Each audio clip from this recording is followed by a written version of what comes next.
Official secret act خصوصی عدالت نے سائفر کیس میں چیئرمین تحریک انصاف اور شاہ محمود قریشی کے جوڈیشل ریمانڈ میں 10 اکتوبر تک توسیع کی ہے۔ چیئرمین پی ٹی آئی کے وکیل نے فیڈرل انویسٹیگیشن ایجنسی پر تاخیری حربے استعمال کر کے انصاف کی راہ میں رکاوٹ ڈالنے کا الزام عائد کیا۔ مزید اس رپورٹ میں۔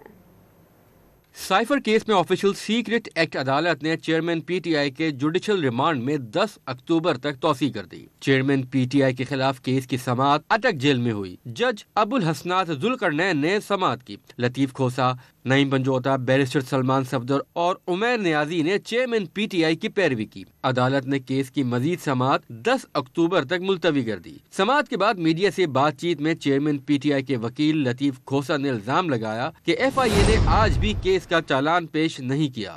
دعویٰ کیا اگر چالان پیش کر دیا جاتا تو چیئرمین پی ٹی آئی کی ضمانت ہو جاتی۔ پی ٹی آئی کے رہنما شاہ محمود قریشی کے خلاف سائفر کیس کی سماعت اسلام آباد کے جوڈیشل کمپلیکس میں ہوئی۔ شاہ محمود قریشی کی حاضری کے بعد عدالت نے سماعت 10 اکتوبر تک ملتوی کر دی۔ صحافیوں سے بات چیت میں شاہ محمود قریشی نے خود کو بے قصور قرار دیتے ہوئے انتخابات میں پی ٹی آئی کی شرکت کو ضروری قرار دیا۔ نیت صاف ہے، دامن صاف ہے، بے قصور ہے۔ اگر P T I per election نہ لڑنے دیا گیا، الیکشن بے معنی ہو جائے گا، بے وقت ہو جائے گا، اس الیکشن کی کوئی اہمیت ختم ہو جائے گی۔